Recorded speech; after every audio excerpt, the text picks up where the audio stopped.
one and only, the amazing Daniel Ingram.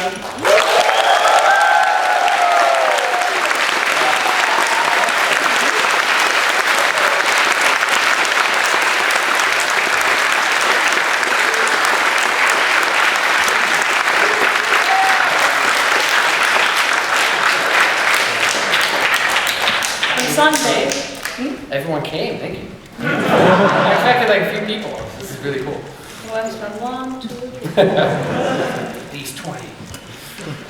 Yeah. On Sunday, we'll be having a a panel about your musical career and music making in general. But in this one, we focus a little bit about your personal life. My dating life, yes. Yeah, exactly. How many? So tell us a little bit about yourself. Really? When anyone asks me that question, I always answer it the same way. I say, I write songs on My Little Pony. What? They say that. No, it's already. We knew that. All right, well, if you knew that. Well, I'm Canadian. I was born in Vancouver, which, of course, is where we produce the show. And this is my first time in Finland, which is an excellent excuse to come here. I'm really happy to do that. And I started doing music when I was a kid, and I also wanted to be an animator. My actually first job, my dream job as a kid was to make cartoons. That was the thing. I wanted to be an artist. And my parents thought that was a very impractical career choice. So then I said, well, why don't I do music? And I think they just gave up at that point. Yeah, and then anything else? I don't know what else to say. I live about a block away from DHX Media, and so every day I wake up and just wander down the street and wander through the My Little Pony floor where everybody's working away on the show, and then I head over to my studio down the hall and meet with my crew, and we work on all the Hasbro music every day, which is just the greatest job ever, pretty much. After Tabitha's job, she has the best job ever. Well, how about your family? Do you have a family? I don't have any kids. I have been engaged in my 20s, but I've never been married. My mother lives in Vancouver, my sister lives in LA, my father lives in Arizona, and all our extended family live in New York and Baltimore. So it seems like we're very spread out, but actually we're all quite close, and we get together for holidays and whatnot. But mostly just mostly me and my mom. Okay. We heard that you're participating in the MasterChef Canada. Yes. Aren't you quite excited? So my girlfriend and I watch a lot of MasterChef. And do you get MasterChef here? Yeah. Yeah, MasterChef Finland. Yes. But they have like MasterChef Finland. So I hear MasterChef is in like 48 countries around the world. And so we're watching it all the time, and I love Gordon Ramsay, and it's like, oh my, if this show ever comes to Canada, I'm going to audition. And then it came to Canada, and she's like, you said you were going to audition, you better audition. So I made a video, and in this video I had a bunch of kids come, and we cooked this pizza, and we have to audition with the video.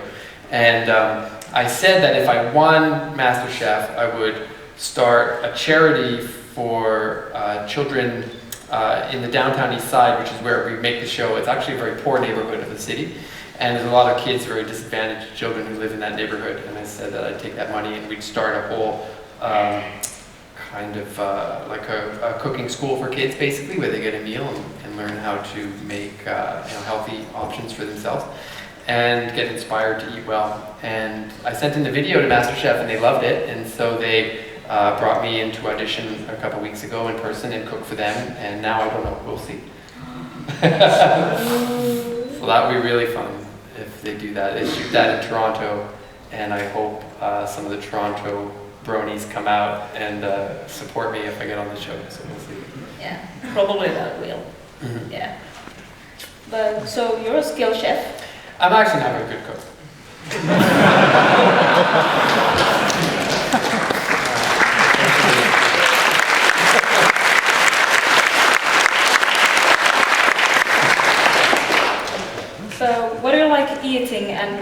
most fun to cook yourself, if you can cook? That's a good question. I mean, like Finland, we have a lot of seafood in Vancouver. It's a port town, and we get incredible amounts of seafood of every variety. So I do cook a lot of what we call West Coast fusion, which is, we have a great, very large Asian influence in Vancouver, and a lot of sushi and a lot of Chinese food and Asian ethnic cuisine, Southeast Asian cuisine. And so I like to make, I like to be on my barbecue and like cook salmon steaks and although now that I've been preparing for MasterChef, you have to learn everything for that show. So I've been studying. I have like cookbooks that I read every night before bed. And last week, what did I make last week? We made cheesecake and for the first time, and lobster thermidor and things like that. So I mean, I really not a very good cook. I'm telling you the truth. So if I get on MasterChef, I will probably be eliminated within the first week. Oh wait, I should not say any of this because if they actually hear me say that I'm not a good cook, I'll never get on the show. But one thing you are good at is music making. So when did you realize that music, it was the thing for you? I first started playing music when I was very young. And, my parents were not musical actually at all, but they put me in piano lessons. And then I would spend a lot of time improvising, and I hated learning scales, and I hated learning like to play other traditional pieces. So I actually started writing my own music really early, and my teacher wanted no part in that. She wouldn't teach me, and then I kind of gave up. My parents didn't really know what to do. They just thought I was undisciplined. So then in high school, I started playing guitar in a band, and I just that's all my little group of friends. That's all we did. We just played guitar all the time.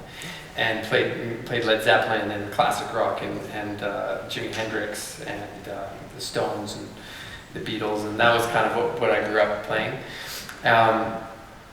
And so then when I got into university, I was an English major, and I did a year of English, and I remember all I wanted to do was play music, and I didn't actually even know that was a viable career option.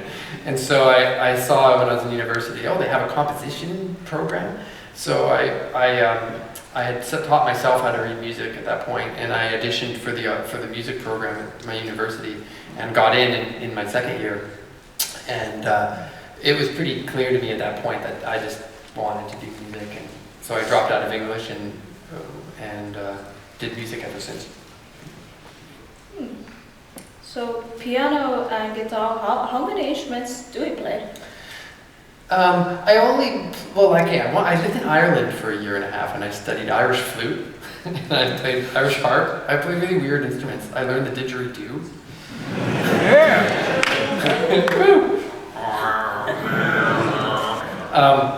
I used to busk with the didgeridoo when I was like 16. I played all these weird instruments not very well. I studied South Indian drumming. I studied African drumming as well for a summer. But really, when you get into composition, the thing is, it's very academic pursuit. You learn how to essentially play every instrument. You just don't play it yourself. So I know what physically can be played on a violin and what physically can be played on a flute, etc., and all of the techniques. So you study orchestration and you learn all of the instruments of the orchestra, and when you're composing for those instruments, you're sort of playing them in your head, I guess. So, but now it's like it's funny, like the longer I write music, the worse I get at playing music. Because every day is like I'm just writing a new song or writing some background music on the show. And so my guitar's gotten quite rusty and my piano's gotten quite rusty, because you're not rehearsing repertoire like you would if you were a performer. And so there's this strange displacement that happens where you go from being quite good at playing lots of instruments and writing a bit of music to writing a ton of music and kind of forgetting how to play all the other instruments that you once played. Yeah, so mastering the didgeridoo at 16. How old were you when you composed? You know how to master a didgeridoo? You have to take a glass of water and you put a straw in it, and you try to continuously blow bubbles into that glass, and that's how you circular breathe. So you learn how to like push air out through your cheeks while you breathe in through your nose, so that the bubbles never stop. And I sat there for like weeks just blowing bubbles into the glass. My parents like thought I was crazy. What is wrong with our son? Yeah. How old were you when you first composed? Well, I guess I started really writing legitimately when I was 15 or 16. But does the inspiration always come to you, or do you have to like dig deep when you make the music? In this, I've always had lots of ideas. I've never really suffered from real creative. Okay, I gotta knock on wood now. I never suffered from creative block. But the thing about writing on a show like in this, when you're essentially it's a collaboration. So sometimes I get a script, and sometimes the story is quite clear, like what the song needs to do. Or if you're writing background music and you're watching the emotion of the scene take place, you become you're collaborating. I find the hardest thing to do is actually write with a blank canvas. So if I sit down with no real reason to write music and just, I'm going to write anything under the sun, then probably I would have a hard time knowing what to do, honestly. But when you're working on a show and there's a deadline and you have something to go with, it's actually quite easy to come up with something. Deadline is the best inspiration. Deadline is great. And honestly, like you guys don't hear them, but a lot of things get rejected too. Like sometimes you write it and you just have to just do it and not spend a lot of time second guessing that inspiration, that push, and that first idea. And then you follow through. Like I find you get one little idea, and then that builds to the next idea, and then the whole thing grows, and it's like carving a statue out of stone. Like you kind of start with a piece of it, and then it starts to evolve naturally from there. And really sometimes it comes out great and sometimes it doesn't come out very well at all. And you just learn to move on to the next. Yeah. If you could compose a song or a piece of music for any movie, old or new, animated, live action, what movie would it be? That's a very hard question. Because my favorite animated movies, my favorite animated film composer is probably Alan Menken, who did so many of the Disney movies, and like that would be the dream, like to do a Disney movie, like and to be inspired by what he did. I would have loved to write something in Frozen. So I'd say the next Disney movie. That's the movie I want. The movie I write.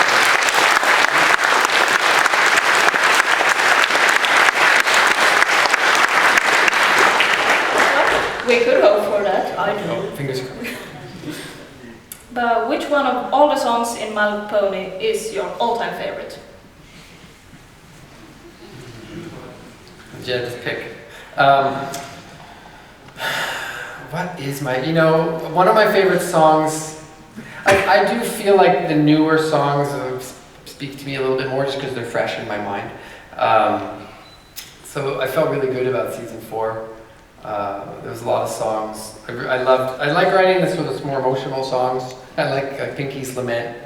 A challenge in a song like that is to start here and with this emotion where she's sad, and then end where she's happy and inspired, and how to make that transition, that journey within like 2 minutes or whatever, 2.5 minutes. So that's one of my favorites. I really like You'll Play Your Part, does the same thing in the season 4 finale.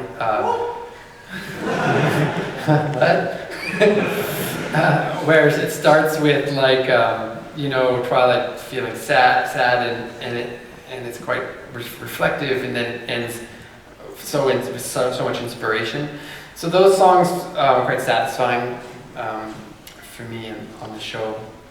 I've always had a special fondness for Smile Song because it was just so ambitious at the time. Like That song was one of the longest we'd written at the time. We tried to produce it, and the choir is so big at the end, and it just structurally every time I listen to it, I feel like it just makes sense. It came out about as good as I could have hoped. So those are probably my top 3.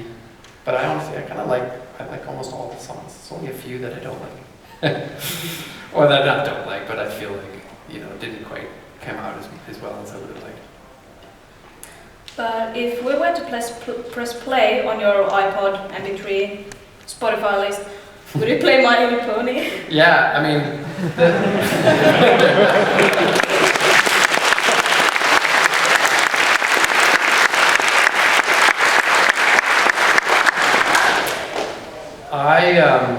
Whenever the process of writing a song on the show takes months in some cases, because there's the initial discussion we have about what the song is going to be, and this is long before we've recorded any of the voice actors, and it's long before, like 6 months or a year almost before it gets animated.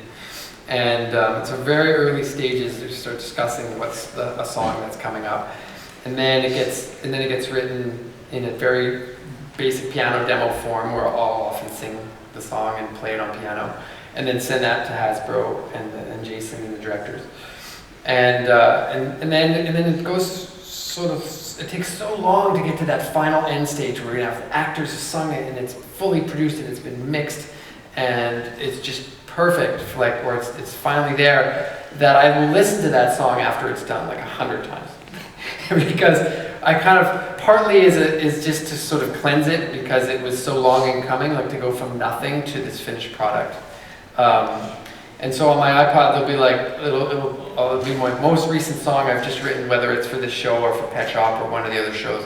And I'll listen to it for like a whole day. And just kind of go, where could it have been better, or where did it really work? And for the most part, I just enjoy it. So that would probably, like, my iPod is literally full of My Little Pony songs. It's sad to say, it's totally true. But I also really like right now, I just bought this latest Sam Smith album, and I don't know if you guys have heard him yet. It's an absolutely amazing album. Yeah, and then I guess I was listening to Bon Iver a lot. I don't know if you know him. But how long is that process from nothing to full song, fully mixed? It can be as much as 3 or 4 months. And they're all overlapping, right? This is sort of like continuous thread of sort of songs in various stages of development. Because between writing the initial piano sketch and recording the actual actors on it is usually about 2 months. And then going from that stage to producing the instrumental accompaniment to the song and then getting it mixed is another month and a half, 2 months. So yeah, it's a pretty drawn out process actually. Where ironically, writing the song itself takes me like half a day or a day. Half a day? Yeah, I usually just like sit down on a Saturday. Monday to Friday is chaos for me and so Monday to Friday is just like 90% dealing with stuff. And then like it's all the different things that are in flux. And then Saturday and Sunday are my like writing days, and I'll sit down and I'll just like turn off my computer, I'll turn off my phone and my Facebook and Twitter and everything, and just really concentrate, and I'll just write until it's done. And so I'll try to get a song done. I rarely will write a song for more than a day. I'll just try to get it done that day in its basic form. And sometimes that can take a couple hours, and sometimes that can take a dozen hours or more. Yeah. Do you ever give up on a song, like writing and your head's just splitting and you can't get it done, and then you just throw it away, or do you try to get it done and do get it done? I get it done. I don't stop. I won't leave until it's done. That's what I tell myself. Like, you can't go out and have a party. You can't. It's Saturday. I start on Saturday morning, so like I really want to party on Saturday night. So I have to like try to get it done before then. And then if I don't, then my what do you call it? I guess my punishment is I have to stay home and keep writing until I don't. Yeah, and honestly, if it's going well and I'm like, okay, I need to really step back and think about this, then I'll wait and come back to it on Sunday. But the cycle, even though the songs takes like months to complete, the cycle of writing the next one is so quick. So I mean, I generally have to do, on average, 2 songs every week, on top of doing a lot of background music and running a big team. So it's pretty like high pressure. But I think I need that. I think if they were to say, Daniel, just give it to us when it's done, I don't think it would ever get done. Deadlines, I love them too. Yeah. What did you honestly first think when you heard grown men and women were watching My Little Pony? What was the question? What do you think about it when you heard about all of this? The first time I heard about it was when I was getting like a slap on the wrist because I had uploaded Winter Wrap Up prematurely. I thought it had been released. I mean, part of these songs like get written a year before they come out on it. So before you guys hear them, or see them on YouTube, I probably wrote at least 12 months earlier, maybe more. And so I thought, oh, for sure this had come out by now. I mean, I wrote that years ago, I felt like. And so I posted it on YouTube, and Sarah Wall called me up. She's, of course, one of the executive producers, or one of the producers. And she's like, hey, you got to take that down right away. There's like fans of the show who are paying attention. I'm like, what? Because usually when I upload a song that I did that I just want to show a friend of mine, nobody, like it gets like 2 views. And you're just like, that's when I watched it, and that's when my friend watched it, and that's it. So suddenly she's like, no, look. And I'm like, oh my God, there's thousands of views. How did that happen? And she's like, because there's a fan base for this show. And I'm like, kids are getting on YouTube and watching, and they're like, no, it's like adults are watching this show. And I just never, the life of an animation composer is like pretty much one where you're relegated to the shadows. Like you don't really get like this experience.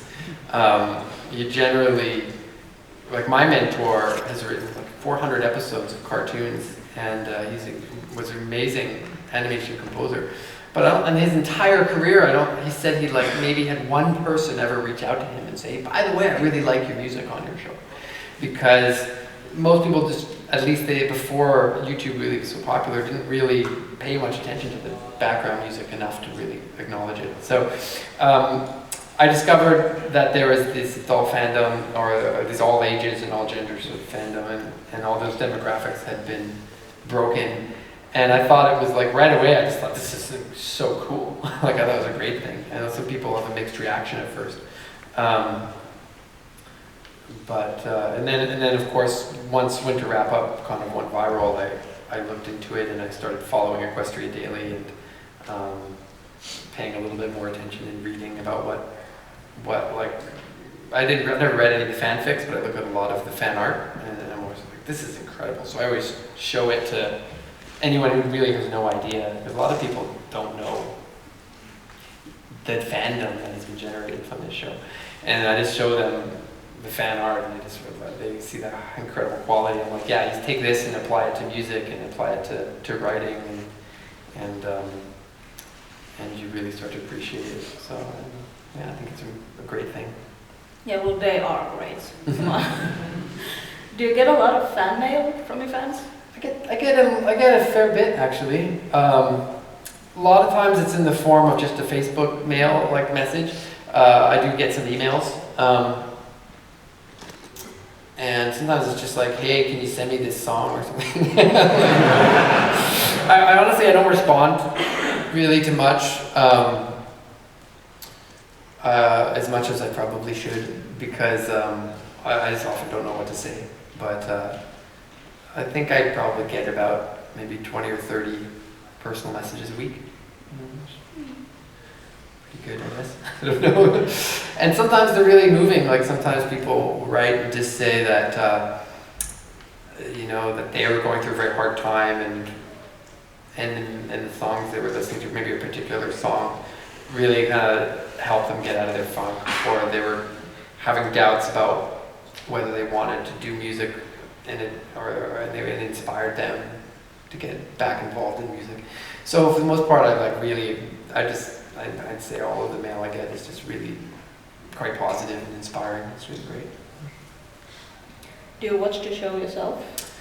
I mean, I see all the episodes because I go to the mixes. So the way we do the show is like, well, I guess I should say there's a song in it. Dick and Rogers is the sound company, does the sound effects. And so we're now on the same floor in the same building, and they have all these theaters like this, a little smaller. And so once the show's all done, it's been fully animated, it's been locked, they've added sound effects. Will has done his music, I've done my song. Then we all get together and we screen it, and I mean, it's quite an experience when you see it like that, because most of you watch it on YouTube, but we get to watch it on like a movie screen, and in surround sound, and sit in like comfortable chairs, and it's nice and quiet, and it's just awesome. Yeah, probably no popcorn, but there is sometimes some brandy, and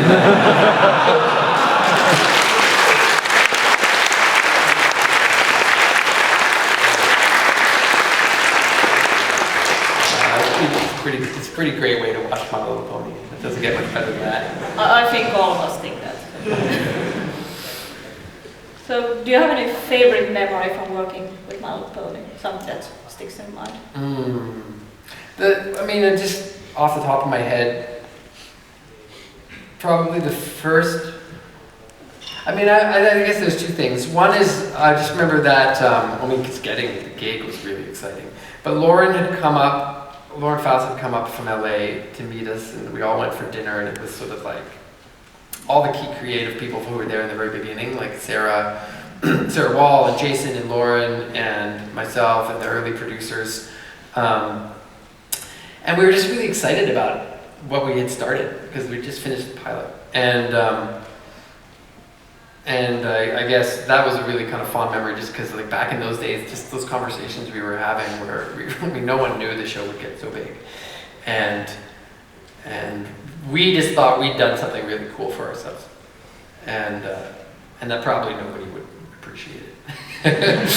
And then the second sort of fond memory that jumps to mind is when I recorded at the gala from season 1. We had Pinkie Pie's song and her laughter song was my demo I wrote to get the job, and that was sort of typical, like kind of a cartoon song, happy song, one singer, and pretty simple, and it's a little bit childlike. And then it sort of evolved in that season when Winter Wrap-Up kind of came next, and it was bigger, and then Art of the Dress came, and that was even more ambitious. And then by the time we hit like late in the season, they were like, well, wait, Hasbro finally sort of was saying, we're understanding the potential, basically, with this show. To not just do typical little kiddie kind of songs, to try to do something really ambitious. And they said, you have carte blanche, do something, amazing for us.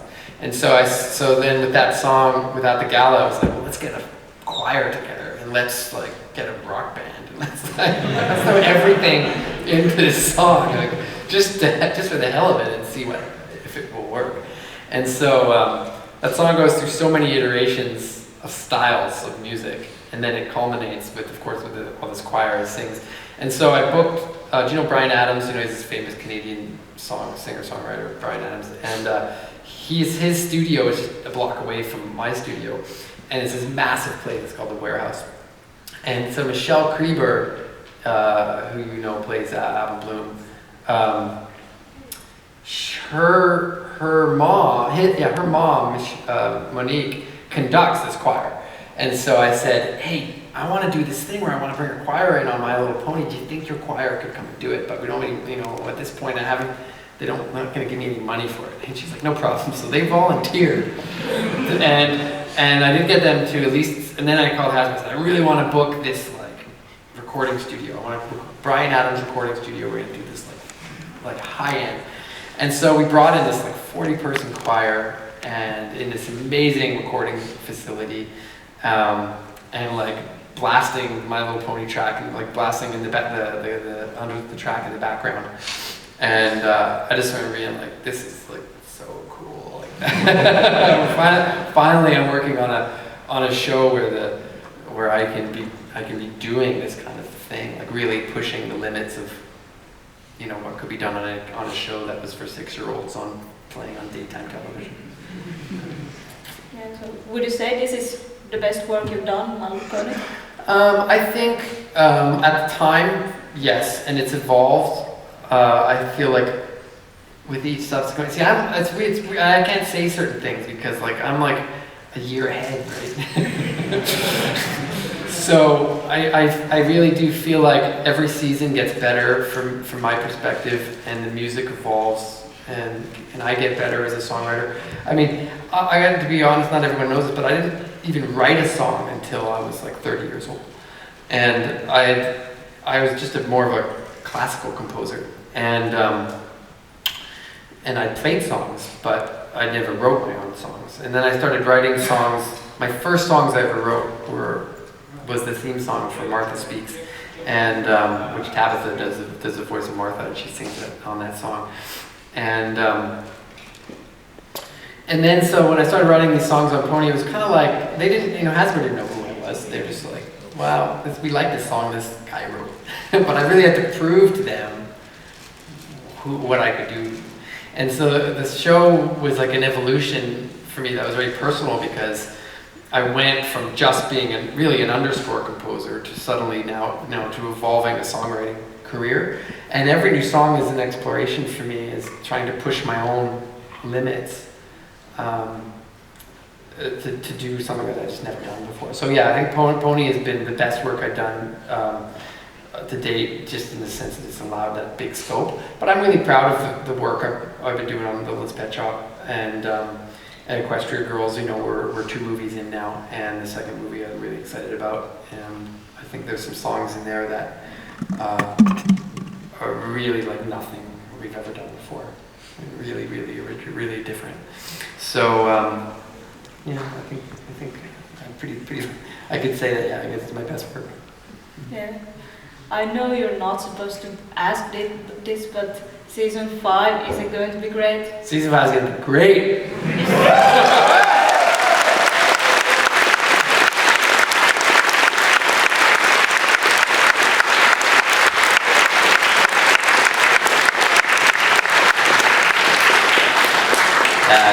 I'm still kind of only about halfway in it. I'm glad they've announced it, so I'm not like breaking any major rules. But I can't say much, but I'm like, there are definitely things coming in season 5 that people have been waiting a long time for, and so far I'm really, really excited about the songs. Say that tease. I'll just tease you. You talk a lot about Pinkie Pie. Is that your favorite? I love working with Shannon, singer for Pinkie Pie. She's like just like mind-blowingly talented, and she has like a master's degree as an opera singer, and not everybody knows that. So she's like this incredible opera singer who also does like Pinkie Pie. Opera Pinkie Pie. Yeah. So it's close to my heart because that was the first song I wrote for the show. So like when Sarah called me and said, hey, guess what? Like she was my producer on Martha Speaks, so we worked together for about 4 years before My Little Pony. And today we're going to do this, we're thinking, we're rebooting My Little Pony and we're looking for a composer. Do you want to audition? And I said, what's the audition process? And they said, well, we want one song and we have this little 2-minute clip that we want music for. And so I called Stefan, architect, and I said, look, I'm really busy right now. I'm going to write this song. Why don't you score this clip? And if we get it, we'll like do this thing together. And so he jumped on the clip and I did the song. And so just because Pinkie Pie was my first song that got the gig, then it's always been kind of close to me. And so of course we did Pinkie Pride this in season 4, and a whole musical of Pinkie Pie. It was awesome. But I also like working with all the singers. So they're all so talented that I don't know if I really could say that I really prefer one over the other. And they're evolving, like their roles. Like we haven't done a lot with Rainbow Dash, you know, and so that's evolving. And then we hadn't done a lot with Applejack for a long time. And so, you know, it was very Twilight centered for a while in season 3.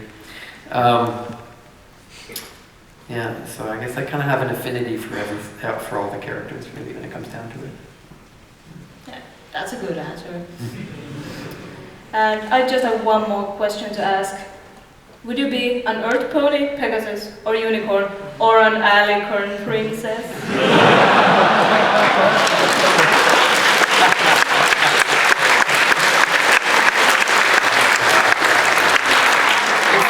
It's like totally vain to say Alicorn Princess.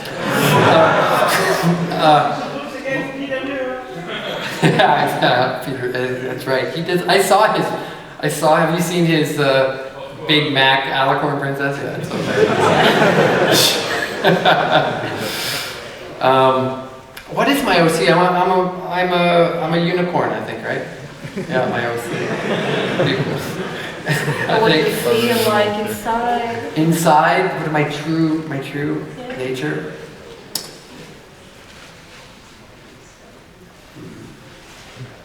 I'm gonna go. I think I'd still say unicorn, because making music is kind of a magical thing.